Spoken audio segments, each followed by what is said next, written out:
네, 여러분 안녕하세요. 독일에서 한국어를 가르치고 대학교에 다니고 있는 지은입니다. 네, 안녕하세요. 독일에서 성악을 공부했고 관련 업계에서 일하고 있는 태종입니다. 네, 저희는 지금 베를린에 살고 있고요. 앞으로도 한국어를 배우는 분들과 한국 문화에 관심이 있는 분 혹은 한국 분들을 위해서 팟캐스트를 만들려고 해요. 지금 저희는 베를린에 살고 있는데요. 베를린은 제 생각에는 특별히 친절한 도시라고 생각하지는 않아요. 태종님은 어떻게 생각하세요? 항상 케바케라는 말이 있잖아요. 케이스 바이 케이스라고. 굉장히 친절한 분들을 만나게 되기도 하고 어떨 때는 굉장히 짜증스러운 사람을 만나기도 하는 것 같아요. 맞아요. 그게 사실 베를린만의 문제는 아니고 큰 도시는 그렇게 친절하지는 않다라는 말이 있잖아요. 그런데 얼마 전에 저희가 베를린에서 방문한 한 베트남 식당에서 아주 충격적인 일이 하나 있었어요. 뭐냐면 저희가 쌀국수하고 분짜를 먹으러 갔거든요. 그런데 뭘 그냥 주셨죠? 김치를 주셨습니다. 와, 진짜 그런 일은 사실 3년 살면서 처음 겪어본 일이었어요. 네, 거기다 심지어 김치가 너무 맛있더라고요. 그 김치를 베트남 분들이 만드셨는데, 심지어 그 직원분들이 먹으려고 담은 김치를 저희한테 특별히 그냥 돈도 안 받으시고 주시는 거예요. 그래서 너무 감동받았잖아요. 심지어 우리가 한국인이라고 말도 하지 않았는데, 우리가 대화하는 얘기를 듣고 이제 한국 사람이구나 하고는 김치를 그냥 주셔서 엄청 감동받았어요. 이런 일이 흔치는 않거든요.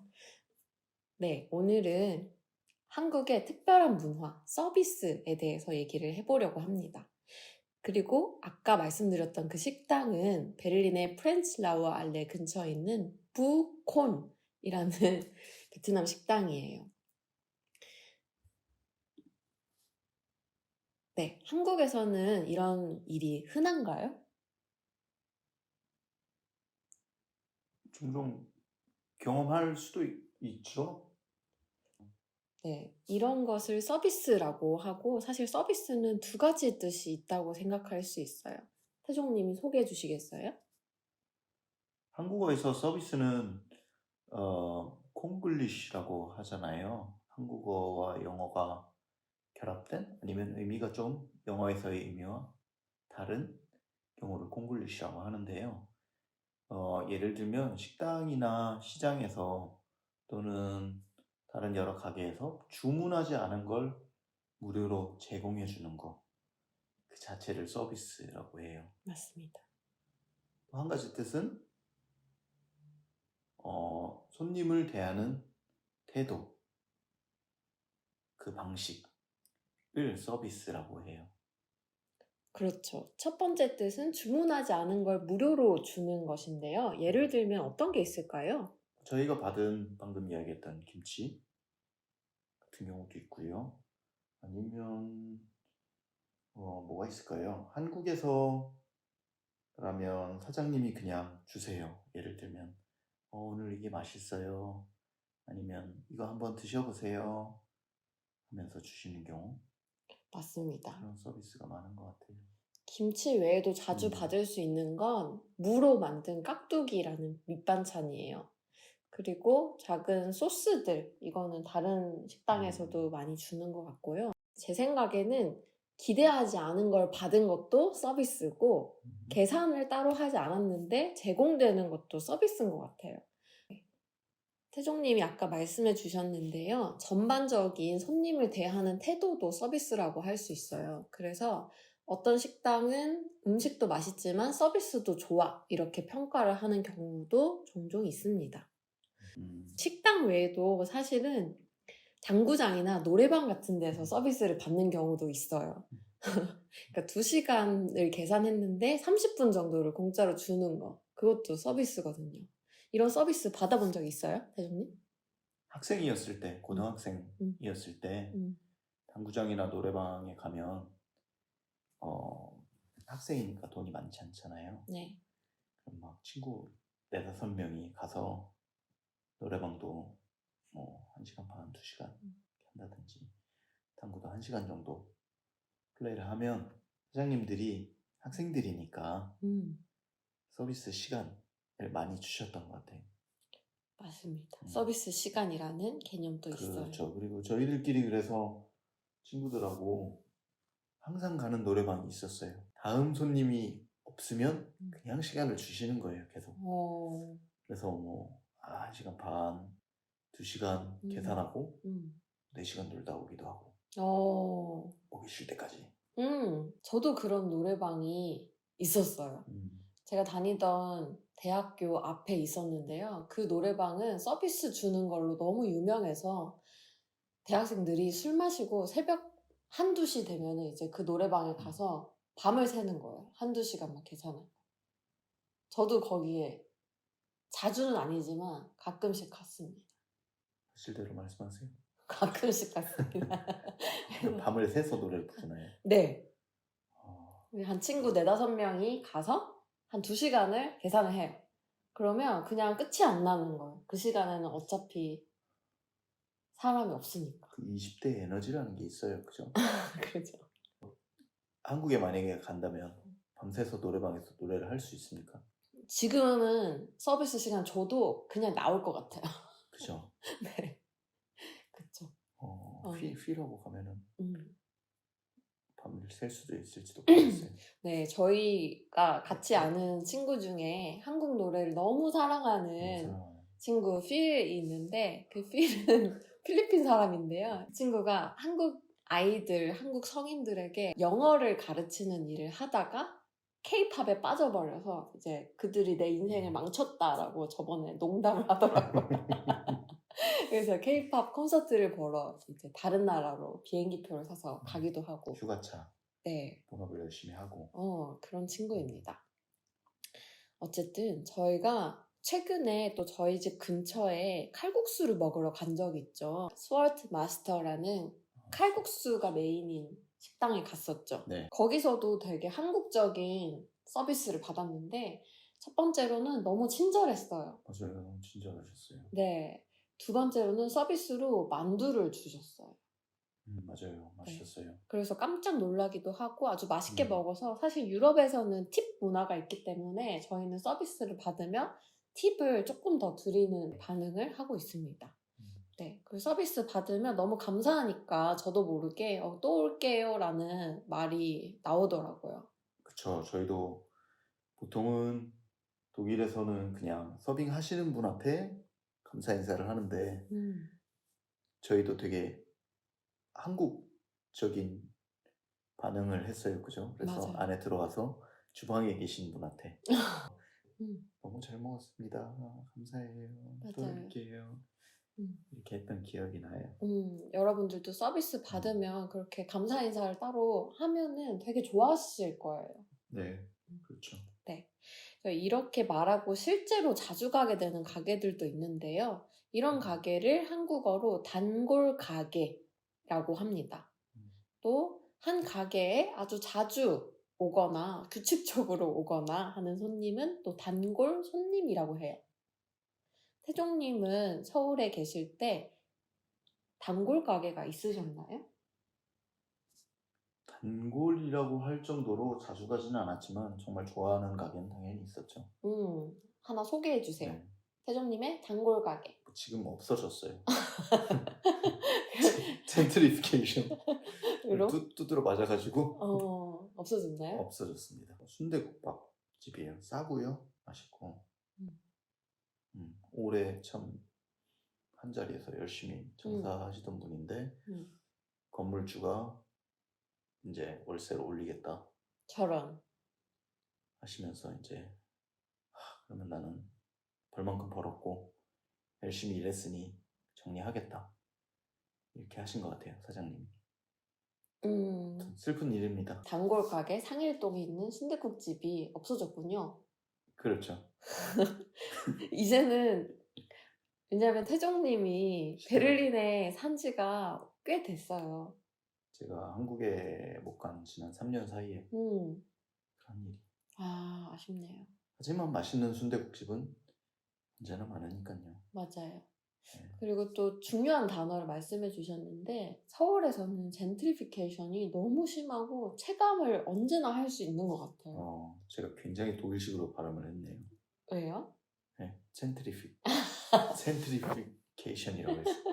네. 네. 서울은 정말 빨리 변하고 발전하는 도시이기도 하고 이전의 것이 빨리 없어지기도 해요. 그래서 이 주제는 다음에 기회가 있으면 한번 다뤄보도록 하겠습니다.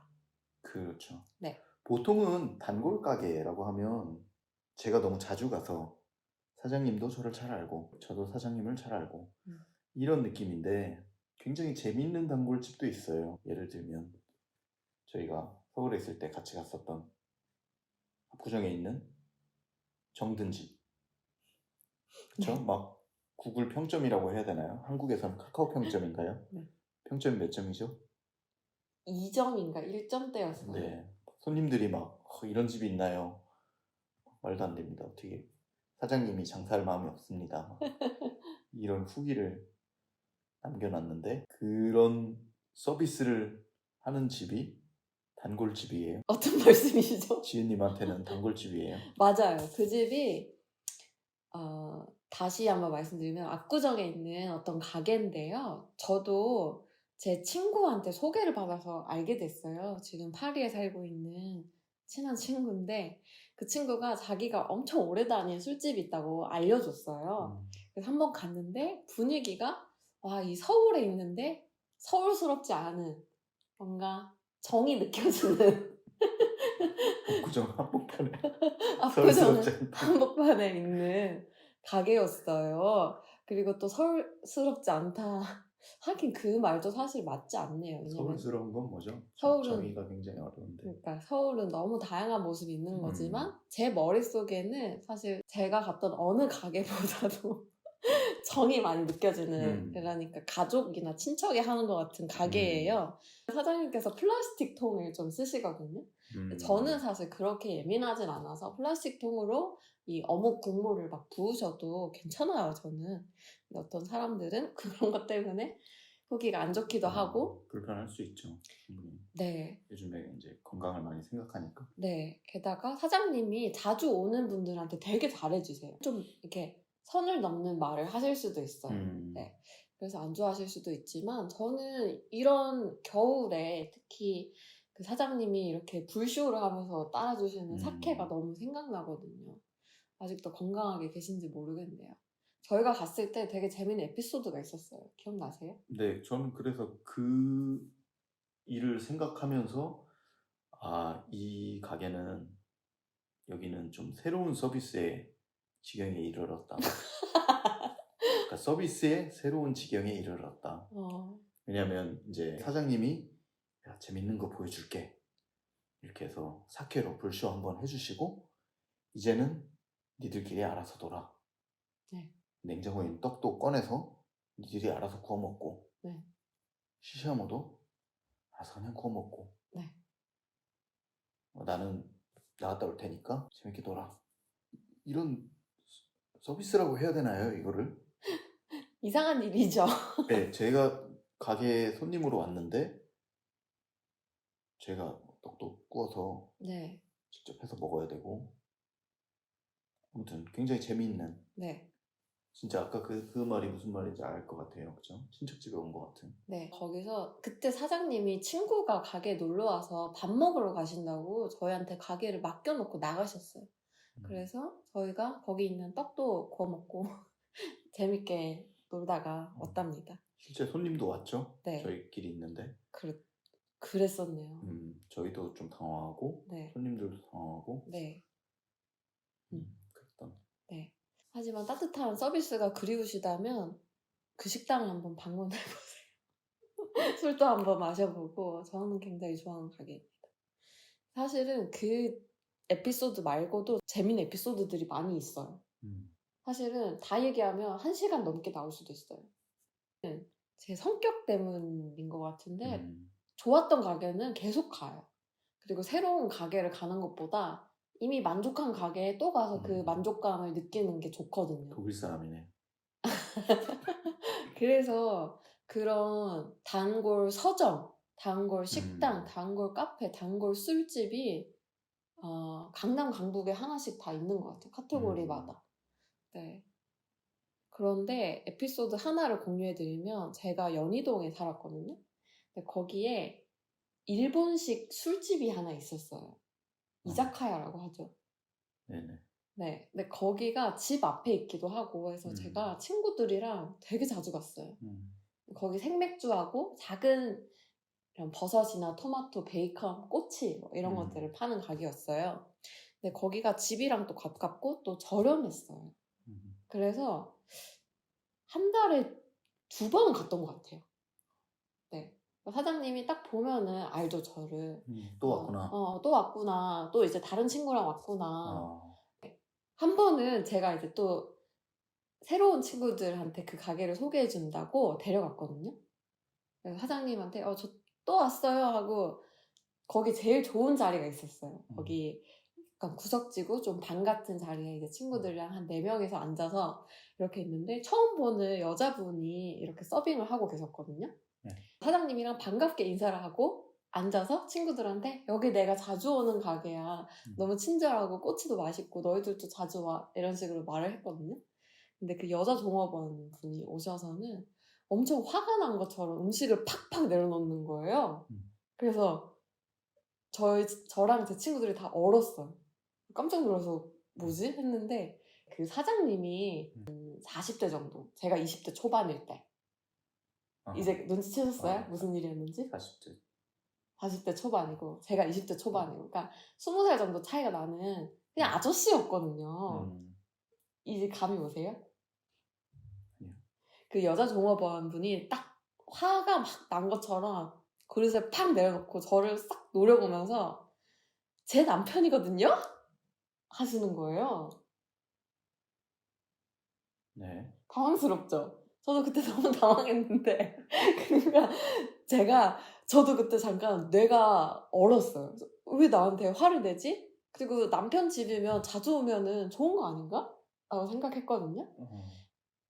근데 그 이후로 그 2분 또 대화를 하지 않으셨어요. 그날? 네. 그 가게에서. 그래서 제가 뭐 그날 그냥 친구들이랑 술 마시고 놀고 나와서 생각해보니까 둘이 부부싸움을 한 것 같아요. 그런 걸로. 그러니까 단골인 뭐 손님 저 말고 뭐 되게 친한 손님이 있나 보죠. 그러니까 그 사장님이 뭐 손님이랑 친하게 지내는 것을 그 부인인 그 여자분이 되게 질투한 것 같아요. 그래서 저한테 근데 갑자기 왜 막 M1 다른 손님한테? 네. 사실은 저는 되게 억울한 게 그 가게에 자주 갈 뿐, 사장님 뭐 번호를 알거나 하는 것도 아니고, 그냥 가게에서만 반갑게 인사하고, 왔어요, 오셨어요. 반갑게 인사하는 게 싫었나 봐요. 사실 제 생각은 그게 싫으면 장사를 하면 안 되지 않나요? 한국에서는 특히? 어쨌든 지금 없어졌어요, 그 가게가. 그래요? 가게가 없어졌고 저는 그 에피소드가 있었던 이후로 그 가게에 안 가게 됐는데 좀 약간 생각할수록 이상한 일 중에 하나였습니다. 네. 뭔가 오해를 단단히 하셨던 것 같네요. 거기 외에는 사실 단골 가게에서는 보통 좋은 기억들이 많죠. 구분다리역 옆에 있는 마포갈비라는 맛집이 있습니다. 굉장히 오래된. 그 집에서 돼지갈비를 시키면 항상 떡심을 줬거든요. 네. 떡심 서비스가 언젠가부터 없어졌어요. 서비스 하니까 떡심 생각이 나네요. 그쵸. 저도 뭐를 하나 시키면 다른 거를 같이 주는 집을 되게 좋아했어요. 회장님은 베를린에서 단골 가게가 있으신가요? 하나만 소개해주세요. 단골이라고 하기에는 제가 그렇게 자주 가진 않지만 그냥 좀 정이 가고 사랑하는 공간, 좋아하는 공간은 쉔브러이 라는 맥주집이죠. 네, 저도 같이 가고는 하는데 거기를 왜 좋아하시나요? 그 맥주집 위에 학생 기숙사가 있어요. 그래서 학생들이 주 타겟이기 때문에 맥주가 일단 굉장히 저렴했고요. 지금도 아직도 저렴한 편이에요. 그리고 맛있어요. 왜냐면 브로이하우스 자기들이 양조하는 집이고 또 보통은 맛있는 맥주도 뭐 여러 번 가면 좀 지루할 수 있잖아요. 근데 시즌 맥주라는 게 또 있기 때문에 한 달에 한 번씩 한 달에 2개 정도 새로 자기들이 양조해서 판매하는 맥주들이 있어서 그 맥주들을 이제 새로운 맛을 맛보러 것도 재미죠. 그리고 생각해보니까 거기서도 서비스를 주긴 주네요. 이제 새로 양조한 맥주를 처음 여는 날 맥주 드럼통에 마개를 꽂는 뭐라고 해야 되나요? 이 그러니까 입구가 수도꼭지. 달려있는 수도꼭지. 수도꼭지를 다는 날, 그러니까 맥주를 처음 여는 날 간 적이 있어서 한 2잔, 3잔 정도 무료로 받았던 것 같아요. 그죠? 맞아요. 재밌기도 했고 제일 첫 맥주니까 느낌이 신선하다고 해야 되나? 그쵸. 청량하다고 해야 되나? 그쵸. 그리고 또 그 가게가 편안하게 느껴지는 이유 중에 하나는 외부 음식 반입 가능인 것 같아요. 맞아요. 사실 꼭 그 가게에서 만든 것만 먹지 않아도 된다는 게 되게 편안함을 주고 여러 선택이 있잖아요. 그래서 그 주변에 있는 치킨집에서 치킨을 사서 가져가기도 했고요. 과자를 먹는 사람들도 많더라고요. 그렇죠. 근데 저도 그 맥주집은 아주 추천입니다. 그래서 베를린 오시면 베딩에 있는 애신브루이라는 맥주집을 방문해 보셔도 좋을 것 같아요. 그럼 여기까지 단골 가게 이야기를 마무리하고 저희가 오랜만에 이렇게 팟캐스트를 시작하게 되었습니다. 그래서 오늘 올리는 에피소드가 1화가 될 것 같아요. 그래서 매주 하나씩 올릴 계획이고요. 오늘이 2023년 12월의 첫 번째 에피소드가 될 거예요. 근데 유난히 이번 12월이 춥게 느껴지는 것 같아요, 저는. 태종님은 그런 생각 안 드세요? 네, 저는 근데 한편으로는 반가운 생각도 들어요. 왜냐면 지난 4, 5년 동안 베를린에 있으면서 겨울이 좀 지나치게 따뜻해서 눈이 많이 없었어요. 올겨울에 눈도 많이 내리고 근데 기후 위기 영향으로 이 한파가 더 내려와서 겨울이 더 추워진다는 말이 있더라고요. 그래서 지구가 건강해지는 게 아니라 아파지고 있는 것 같아요, 계속. 그래요.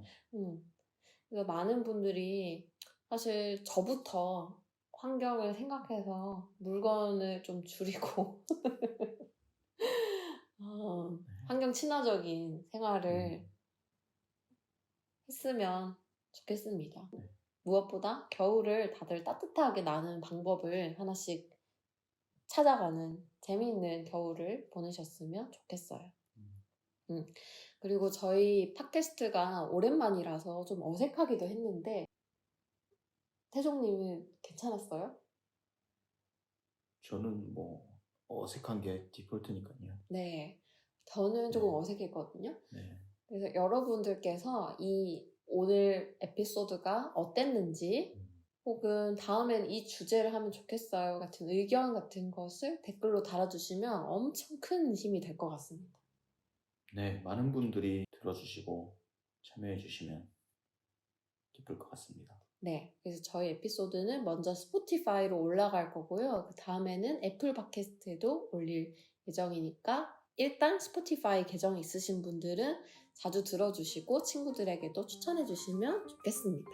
그러면 코리안 인스팅트 팟캐스트는 여기까지 하겠습니다. 인사해주세요. 다음에 봐요. 안녕. 안녕.